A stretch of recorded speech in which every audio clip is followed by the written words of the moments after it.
PhD ব্লগসে আপনাদের স্বাগতম। আজকে আমি কাতল কালিয়া রেসিপি নিয়ে আপনাদের সামনে আসছি। একদম সহজ পদ্ধতিতে কাতল কালিয়া বানালাম। এই রেসিপি নিয়ে আপনাদের সামনে আসছি।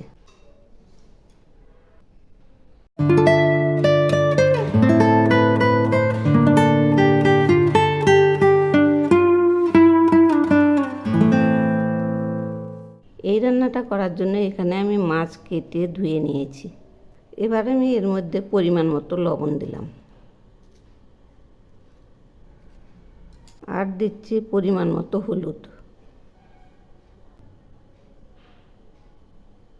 এখন আমি এর মধ্যে দিচ্ছি এক টুকরো আদা বাটা আর 3 কোয়া রসুন বাটা। এগুলি একসঙ্গে মেখে নেব। এবার আমি এর মধ্যে দিচ্ছি এক টুকরো লেবুর রস।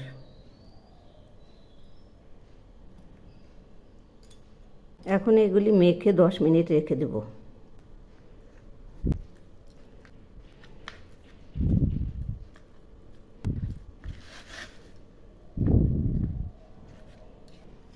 এবার কড়াইয়ে তেল দিলাম, সামান্য একটু লবণ দিলাম যাতে মাছটা না আটকায়। তেল গরম হয়েছে, এবার আমি মাছটা ছেড়ে দিচ্ছি। এক পাশ ভাজা হয়ে গেছে, এখন আমি উল্টে দিচ্ছি।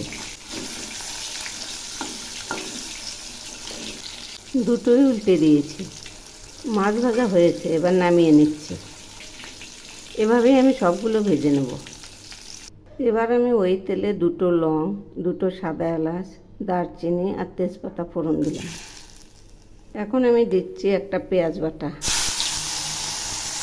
আর দিচ্ছি স্বাদ মতো লবণ, পরিমাণ মতো হলুদ, 1 চামচ লঙ্কার গুঁড়ো, 1/2 চামচ ধনিয়া গুঁড়ো, 1/2 চামচ জিরার গুঁড়ো।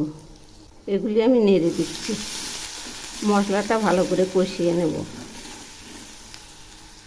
সেই সঙ্গে দিচ্ছি সামান্য একটু আদা বাটা। এবার আমি দিচ্ছি একটা টমেটো পেস্ট। এগুলি ভালো করে কষিয়ে নেব।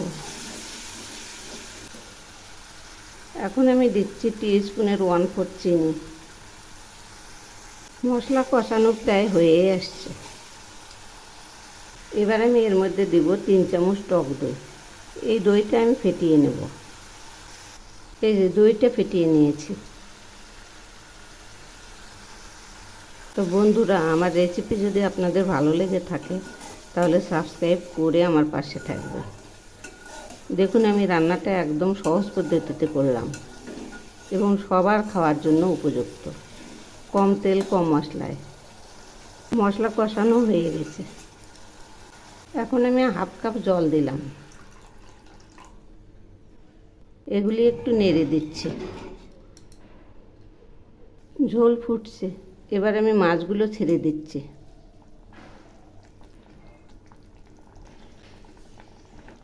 এই যে সব মাছগুলো ছেড়ে দিলাম। একটু নেড়ে দিচ্ছি। এগুলি একদম মাখা মাখা হবে। রান্নাটা এখন প্রায় হয়ে আসছে। এবার আমি এর মধ্যে দিচ্ছি অল্প একটু গরম মশলা বাটা। একটু নেড়ে দিচ্ছি। আর দিচ্ছি 1 চামচ ঘি। সেই সঙ্গে দিচ্ছি একটু বেরেস্তা। এগুলি আমি আগেই ভেজে রেখেছি। এবার ছড়িয়ে দিলাম। রান্নাটা এখন হয়ে গেছে।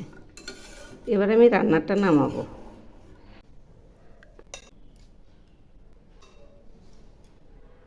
এই যে রান্নাটা নামিয়েছি, দেখুন কি দারুণ হয়েছে। এভাবে বানিয়ে খেয়ে দেখবেন, অসাধারণ টেস্টি একটা রেসিপি।